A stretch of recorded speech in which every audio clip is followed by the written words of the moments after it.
Baik, assalamualaikum warahmatullahi wabarakatuh. Di sini saya Ahmad Rehansyah akan mempresentasikan hasil pengulangan tugas 2 karena saya tidak mengumpul tugas 2. Baik, di sini saya akan mempresentasikan dengan pengertian kernel. Nama Ahmad Rehansyah, NIM 1955 202003. Untuk kernel sendiri merupakan sebuah program komputer yang menjadi inti dari sebuah sistem operasi komputer dengan kontrol terhadap segala hal atas sistem tersebut. Pada kebanyakan sistem, kernel merupakan salah satu dari program yang dijalankan dalam urutan pertama saat komputer dinyalakan. Kernel menangani fungsi-fungsi selanjutnya atas proses penyiapan komputer dari sejak komputer dinyalakan, seperti menangani layanan input atau output dari program lain, menerjemahkan ke dalam instruksi-instruksi yang dieksekusi oleh prosesor. Kernel juga menangani perangkat kerja lain seperti memori, papan ketik, ketikus, monitor, printer, speaker, serta perangkat-perangkat lainnya.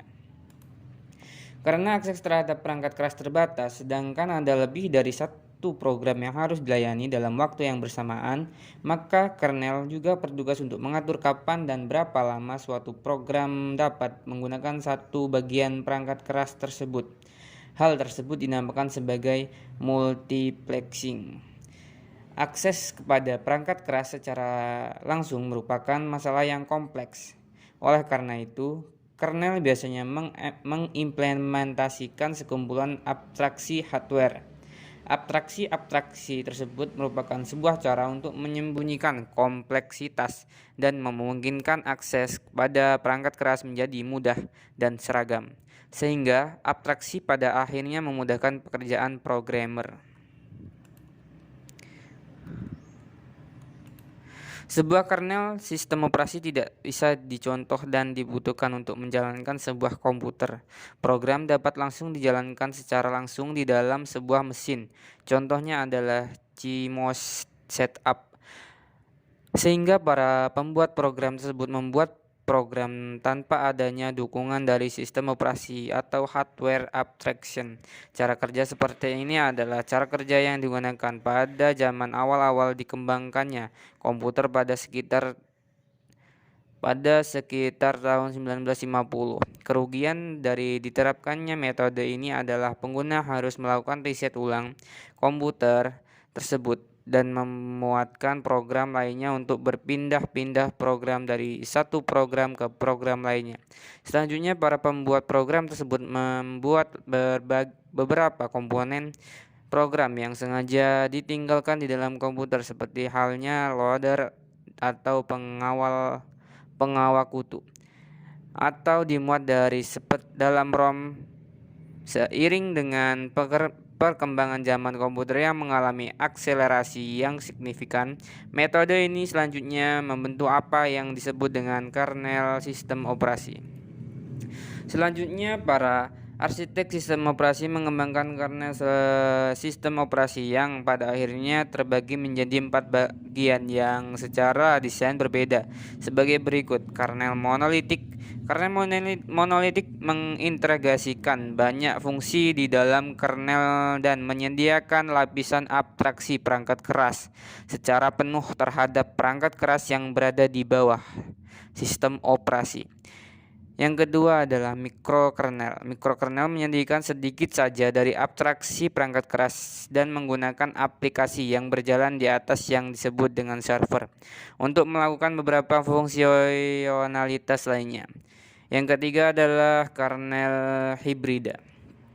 Kernel hibrida adalah pendekatan desain mikrokernel yang dimodifikasi.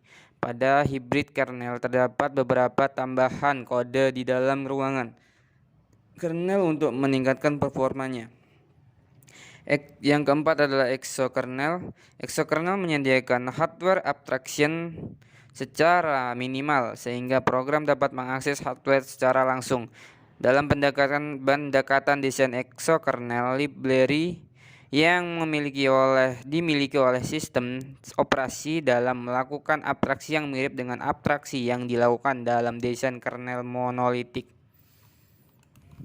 Meskipun jika setiap modul memiliki layanan operasi tersebut terpisah dari modul utama, integrasi kode yang terjadi dalam kernel monolitik sangatlah kuat.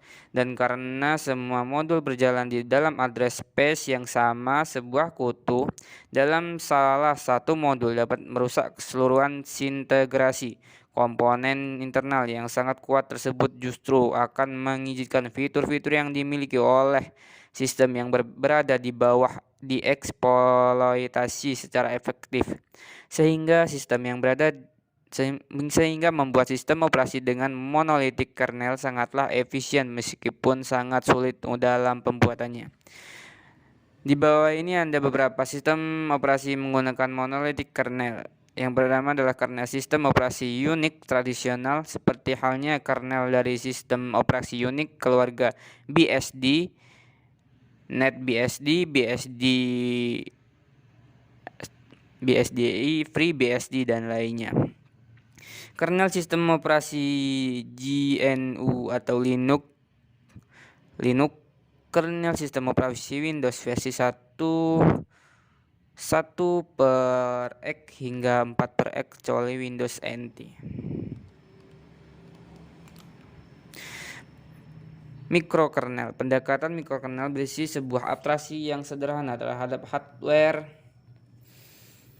dengan sekumpulan primitif atau sistem call yang dapat digunakan untuk membuat sistem operasi agar dapat berjalan dengan layanan seperti manajemen tab, komunikasi antar address space, dan komunikasi antar proses. Layanan lainnya yang biasanya disediakan oleh kernel, seperti halnya didukung jaringan pada pendekatan mikrokernel, justru diimplementasikan dalam sebuah ruangan pengguna user space dan disebut dengan server.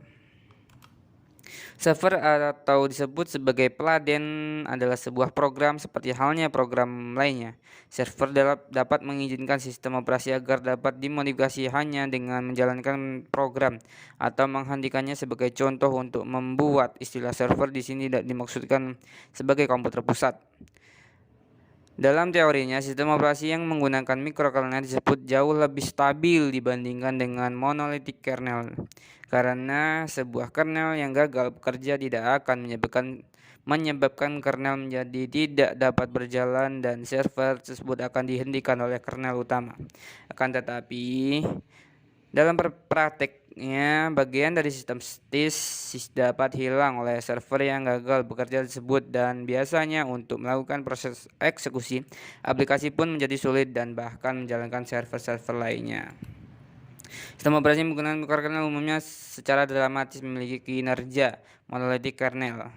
Beberapa sistem operasi yang menggunakan mikrokernel yaitu IBM AIX, sebuah versi Unix dari IBM, Amoeba, sebuah kernel yang dikembangkan untuk tujuan edukasi, kernel MAS yang digunakan di dalam sistem operasi GNU atau Hurst, NextStep, OpenStep, dan macOS. Operasi Minix kernel yang dikembangkan oleh Andrew Tenenbaum untuk tujuan edukasi. Kernel hibrida aslinya adalah mikrokernel yang memiliki kode yang tidak menunjukkan bahwa kernel tersebut adalah mikrokernel di dalam ruangan kernelnya. Kode-kode tersebut ditaruh di dalam ruangan kernel agar dapat dieksekusi lebih cepat dibandingkan jika ditaruh dalam ruangan user. Beberapa orang banyak